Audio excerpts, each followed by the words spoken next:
गणपति बप्पा मोरया, मंगल मूर्ति रो मोरया। तो जैसे मैंने आपको कल प्रॉमिस किया था कि कल का जो रूप था प्रभु का, उच्चिष्ट गणपति का, वो तो शॉकिंग था ही। आज मैं इस ऐसे रूप की बात करूंगा महागणपति जी की, which is down right scary. ये रूप की पूजा हर किसी के लिए वर्जित है। ये पूजा इनकी की नहीं जाती है, और अभी मैं एक्सप्लेन करूं तो आप जरूर समझ जाएंगे। तो हम आज बात करने वाले हैं प्रभु के अघोर रूप की, या अघोर गणपति की। तो जैसे ये नाम ही दर्शाता है, ये प्रभु का सबसे भयावह रूप है, जिसको अघोर रूप वो बोलते हैं।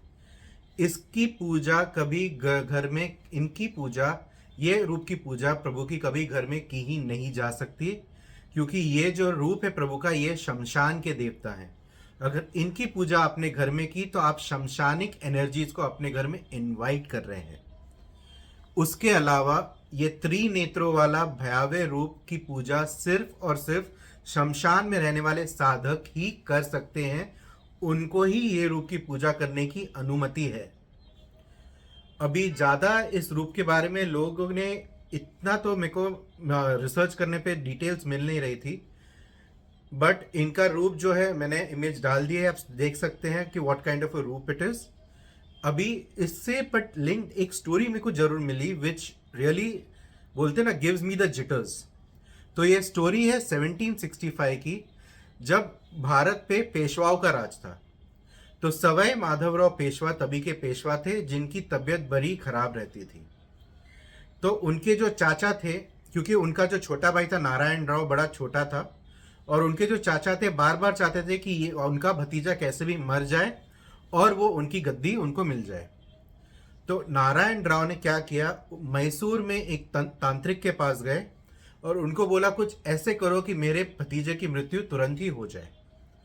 तो उधर के मैसूर के तांत्रिक ने प्रभु गणेश जी के अघोर गणपति रूप में पंच धातु से मूर्ति बना के उसको सिद्ध करी। उसने ये चेतावनी भी रघुनाथ राव, उसके चाचा रघुनाथ राव को ये दी कि ये मूर्ति जिसके पास भी जाएगी, उसका अंत और उसके पूरे खानदान का अंत निश्चित है। तो ये मूर्ति लेके रघुनाथ राव ने अपने भतीजे सवाई माधवराव को दी, और कुछ ही दिन में सवाई माधवराव का अंत हो गया।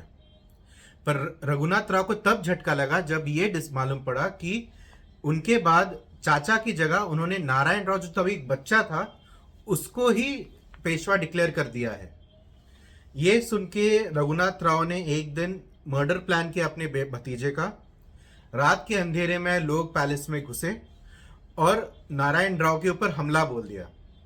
नारायण राव जो बच्चा था, कैसे भी दौड़ दौड़ के अपने अपने चाचा जो रघुनाथ राव थे उनके कमरे में पहुंचा, चिल्लाते हुए कि चाचा मुझे बचा लो, चाचा मुझे बचा लो।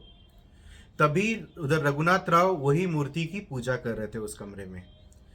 तभी लोगों ने घुस के नारायण राव की उधर हत्या कर ली, और उसके ही रक्त से उस अघोर गणपति जी की मूर्ति की अभिषेक किया।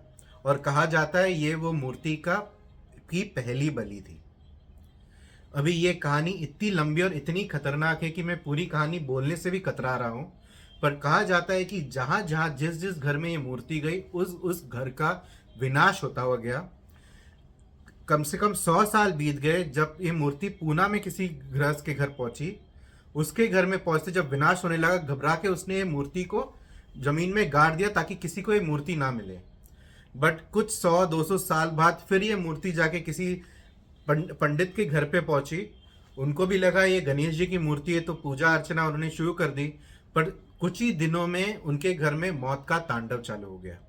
घबरा के वो समझ गए कि ये किनकी मूर्ति है, और उन्होंने वो मूर्ति को एक कुएं में डाल दिया। वो सब होने के बावजूद कैसे कैसे ये एक मूर्ति फिर एक अमेरिकन या इंग्लिशमैन बोल दीजिए, उनके घर पे पहुंची, जो एक कलेक्टर थे।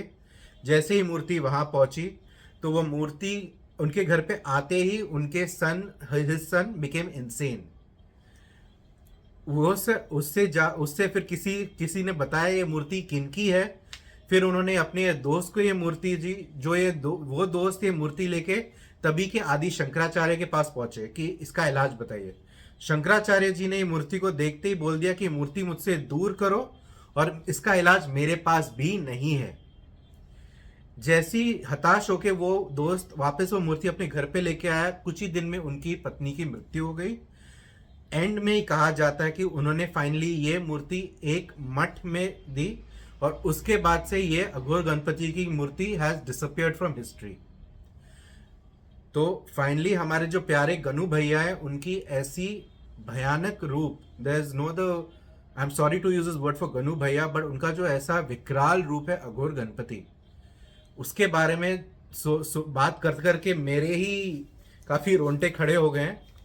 But as promise to you, मैंने बोला था मैं आपको सिर्फ ऐसी कहानियां बताऊंगा which will shock me myself, and इसलिए आपको ये मैंने कहानी बताई है। But I would request you, please इनकी ज़्यादा रिसर्च मत करिए अघोर गणपति जी का, बिकॉज रिमेंबर गनु भैया एज यू रिमेंबर हिम, ये भी उनका रूप है। हर किसी प्रभु, हर किसी परम ब्रह्म का ऐसा एक रूप होता है।